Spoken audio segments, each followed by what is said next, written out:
Assalamualaikum warahmatullahi wabarakatuh. Perkenalkan, nama saya Agus Muksid. Saya salah satu mahasiswa Universitas CBS ya, dari Prodi Manajemen. Pada kesempatan kali ini saya akan membawakan satu materi dari mata kuliah metode penelitian manajemen dengan judul pengaruh kebersihan implementasi aplikasi Trello terhadap produktivitas dan kinerja karyawan, studi kasus PT CP. Adapun dosen pengampu mata kuliah ini yaitu Bapak Farid Arizki, SEMM.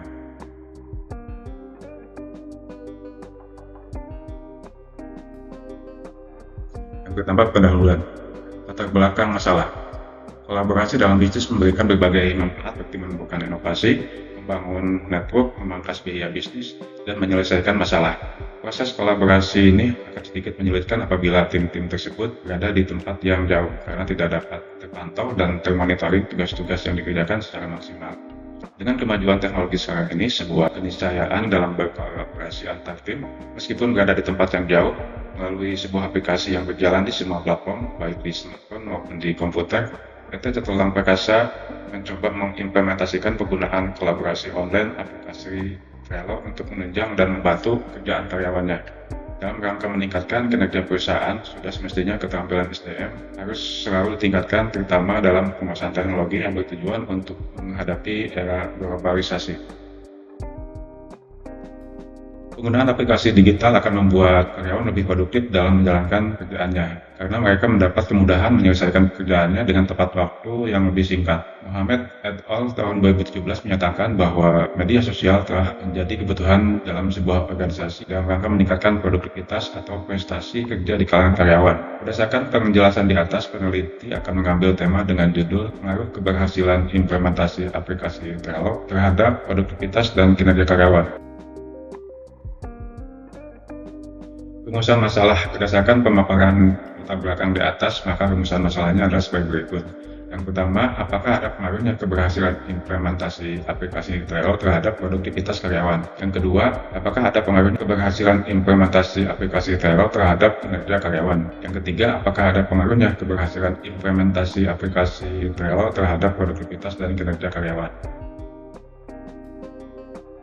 Tujuan penelitian. Adapun tujuan dari penelitian ini adalah yang ingin dicapai: satu, mengetahui pengaruh hubungan implementasi aplikasi Trello terhadap produktivitas karyawan. Yang kedua, mengetahui pengaruh hubungan implementasi aplikasi Trello terhadap kinerja karyawan. Yang ketiga, mengetahui pengaruh hubungan implementasi aplikasi Trello terhadap keduanya. Manfaat penelitian.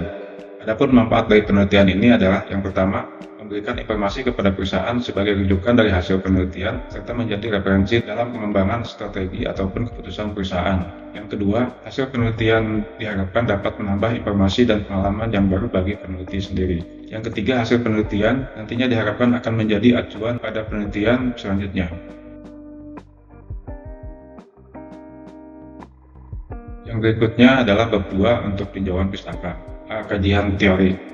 Sumber daya manusia atau SDM merupakan suatu usaha kerja yang diberikan dengan tujuan dalam melakukan proses produksi. Dengan kata lain, SDM adalah kualitas usaha yang dilakukan seorang dalam jangka waktu tertentu guna menghasilkan barang atau jasa. Menurut Sony Sumarsono tahun 2003, sumber daya manusia adalah keahlian terpadu yang berasal dari daya pikir secara fisik yang berhubungan erat seperti keturunan dan lingkungannya. Sedangkan prestasi kerja dimotivasi oleh sebuah dalam memenuhi keinginan. Menurut Hasibuan tahun 2003, sumber daya manusia merupakan suatu rancangan dari berbagai sistem formal pada sebuah organisasi dengan tujuan memastikan penggunaan keahlian manusia secara efektif dan efisien untuk mencapai tujuan organisasi yang diinginkan. Menurut Matis dan Jackson tahun 2006. 1. Produktivitas. Menurut Sumarsono dan Siswandoko, pengertian produktivitas sebagai ukuran hubungan antara input dan output. Produktivitas yang dilakukan dari kemampuan SDM dalam menggunakan peralatan kerja, metode, modal kerja, bahan baku, dan informasi. Yang kedua, indikator produktivitas. Menurut Hasibuan dalam Sri Wahyuningsih tahun 2018, untuk mengukur produktivitas kerja diperlukan suatu indikator, diantaranya Yang pertama, kemampuan untuk menjalankan tugas-tugas. Yang kedua, meningkatkan hasil yang dicapai. Yang ketiga, semangat kerja yang terdiri dari etos kerja yang dicapai pada hari itu. Yang keempat, pengembangan diri dengan melihat tantangan dan harapan dengan apa yang dihadapi. Yang kelima, kualitas merupakan mutu hasil pekerjaan yang baik. Yang keenam, efisiensi, yaitu perbandingan antara hasil yang dicapai dengan keseluruhan sumber daya yang digunakan. Yang ketiga, kinerja karyawan. Kinerja adalah gambaran tingkat pencapaian pelaksanaan sebuah aktivitas atau kegiatan dalam mewujudkan tujuan. Visi atau misi perusahaan yang ditetapkan melalui perencanaan. Kinerja dapat diukur jika individu atau kelompok karyawan telah mempunyai kriteria atau standar keberhasilan tolak ukur yang ditetapkan perusahaan. Menurut Pandi Apandi tahun 2016. Indikator kinerja karyawan. Menurut para ahli datang dari Robin tahun 2016, indikator kerja terdiri dari kualitas kerja, kuantitas, tepatan waktu, aktivitas, dan kemandirian. 6. Aplikasi berbasis digital. Aplikasi digital merupakan sebuah solusi bisnis di era digitalisasi dan informasi yang menggunakan salah satu metode pemrosesan data. Aplikasi yang biasanya terkait dengan perhitungan atau pemrosesan informasi yang diminta atau diharapkan. Menurut Widarma dan Rahayu tahun 2017. Menurut Brennan dan Kreis, digitalisasi dimungkinkan dengan meningkatnya ketersediaan data digital melalui kemajuan dalam pembuatan, transmisi, penyimpanan, dan analisis data digital yang berpotensi untuk menyusun, membentuk, dan mempengaruhi dunia masa kini. Salah satu faktor yang dapat mempengaruhi keberhasilan internal dan eksternal suatu bisnis atau usaha dan meningkatnya produktivitas maupun kinerja karyawan adalah dengan adanya teknologi informasi. James dan Josh menyatakan bahwa teknologi informasi dapat membantu semua jenis bisnis meningkatkan efisiensi dan keefektifan proses bisnis, pengambilan keputusan manajerial, dan kerjasama kelompok kerja yang memperkuat posisi kompetitif dalam pasar yang lebih cepat berubah.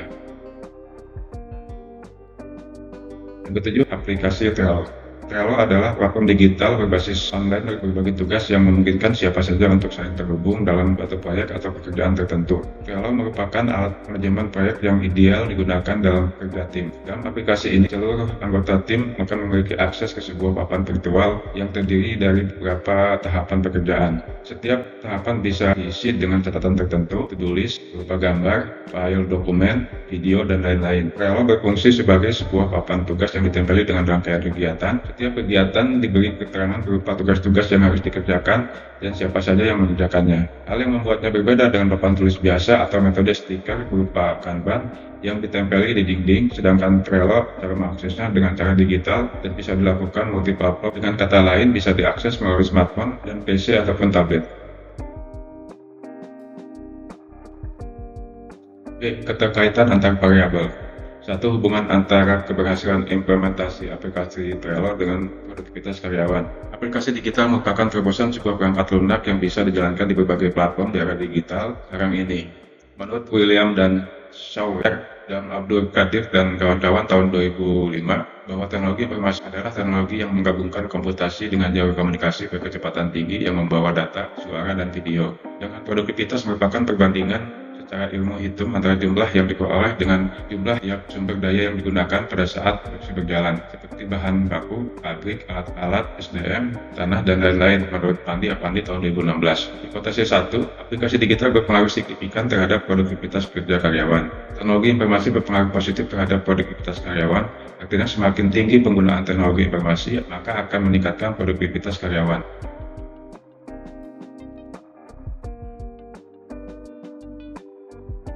Yang kedua, hubungan antara keberhasilan implementasi aplikasi Trello terhadap kinerja karyawan. Aplikasi digital merupakan bagian yang tidak terpisahkan dengan kemajuan teknologi informasi yang mampu membawa dampak besar dalam aktivitas kehidupan sehari-hari manusia. Teknologi informasi bisa didefinisikan sebagai tata cara atau sistem yang digunakan oleh manusia untuk menyampaikan pesan atau informasi, menurut Pandi Apandi tahun 2016. Sedangkan kinerja merupakan apa yang dilakukan dan tidak dilakukan untuk meningkatkan kinerja perusahaan atau organisasi, termasuk di dalamnya masing-masing individu dan kelompok kerja sebuah perusahaan, menurut Robert L. Martis dan kawan-kawan tahun 2006. Hipotesis kedua, aplikasi digital berpengaruh positif terhadap kinerja karyawan. Penggunaan teknologi informasi berpengaruh secara positif dan signifikan terhadap kinerja karyawan. Artinya semakin tinggi penggunaan teknologi informasi, maka kinerja karyawan akan semakin meningkat.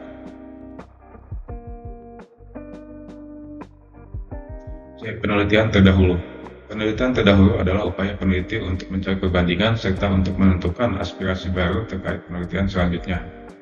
Berikut adalah 5 penelitian terbaru yang bisa ditampilkan.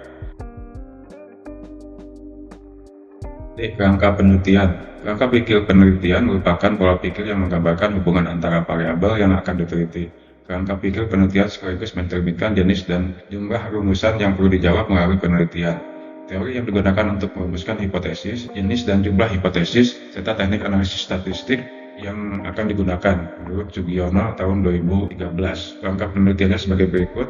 Aplikasi Trello merupakan variabel X, kemudian produktivitas merupakan variabel Y1, sedangkan kinerja merupakan variabel Y2.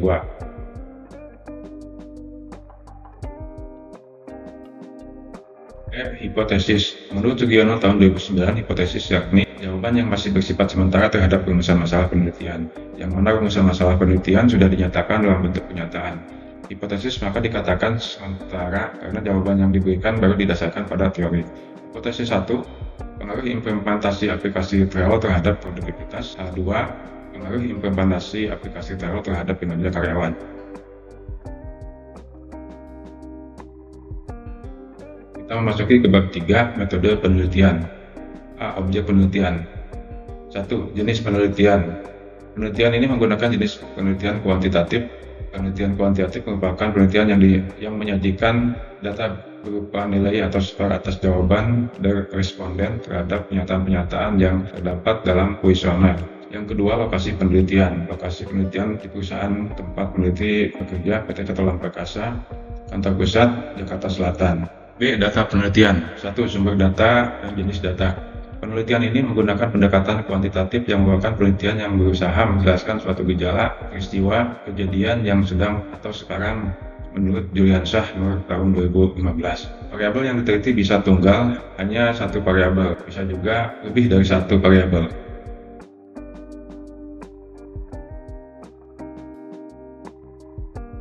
Dua, populasi dan sampel. Di dalam penelitian ini, populasi dan sampel adalah karyawan PT Catelam Perkasa tersebar di seluruh lokasi proyek dan kantor pusat, sehingga diharapkan peneliti mendapatkan data-data secara keseluruhan. Teknik yang digunakan untuk mengumpulkan sampel adalah teknik yang dikemukakan oleh Roscoe, yakni 1. Ukuran sampel yang layak atau suatu penelitian adalah 30-500 sampel.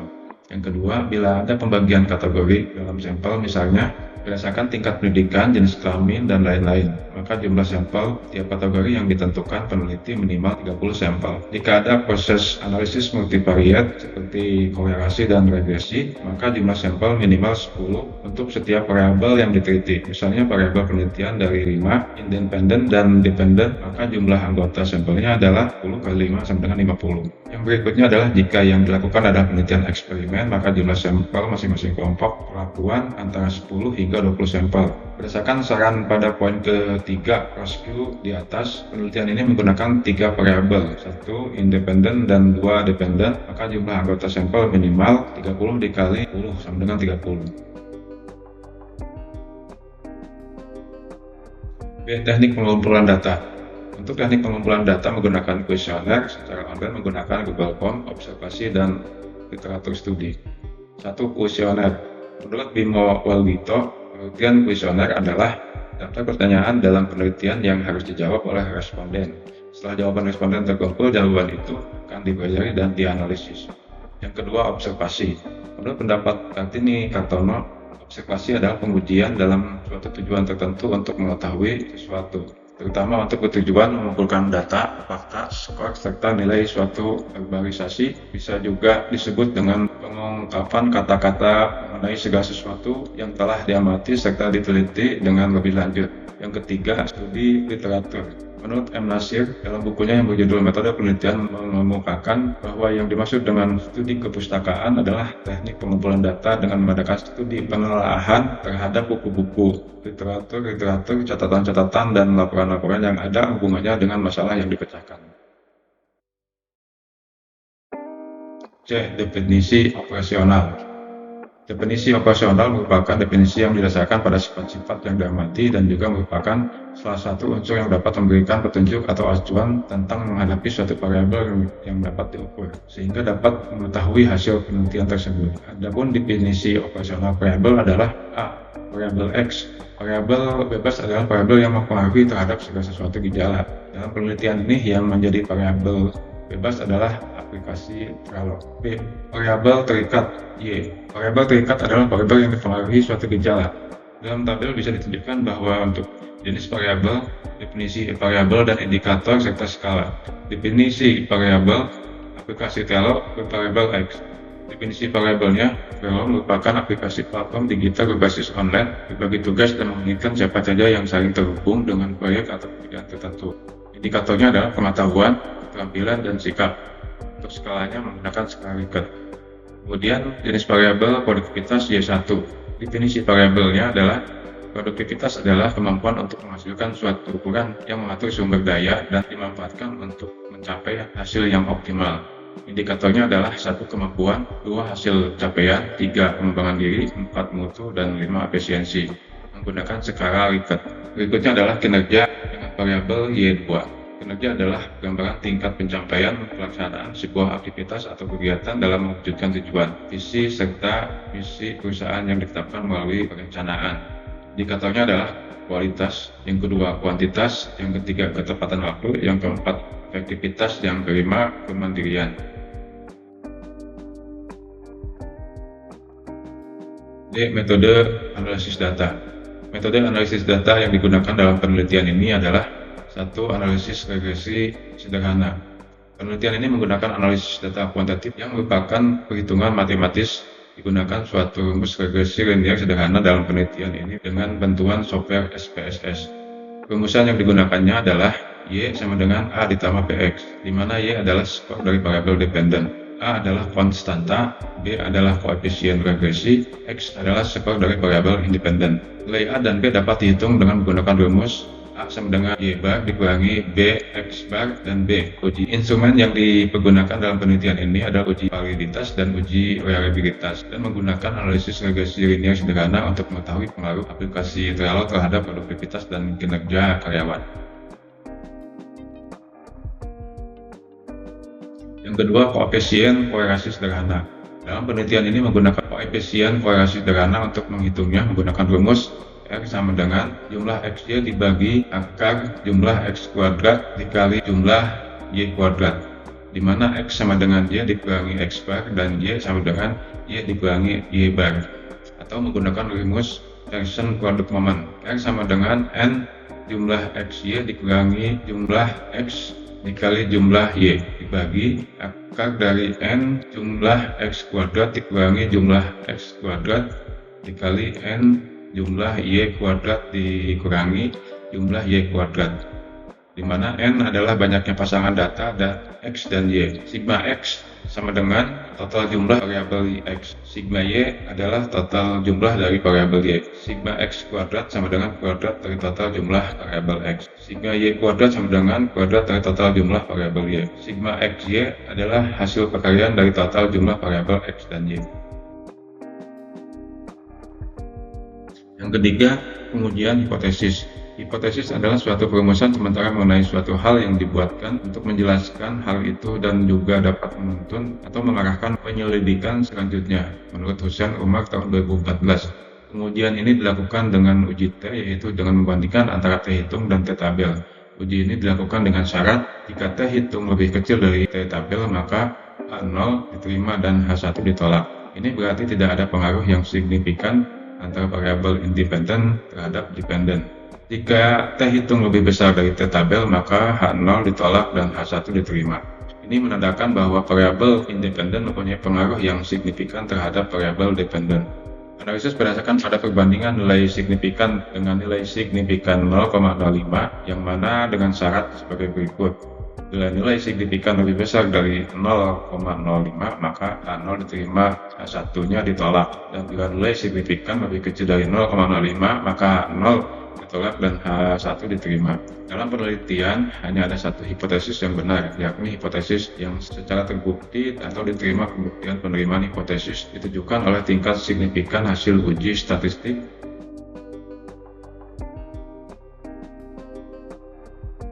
Berikut daftar pustaka yang menjadi rujukan materi ini. Demikian materi presentasi yang bisa saya sampaikan. Terima kasih. Assalamualaikum warahmatullahi wabarakatuh.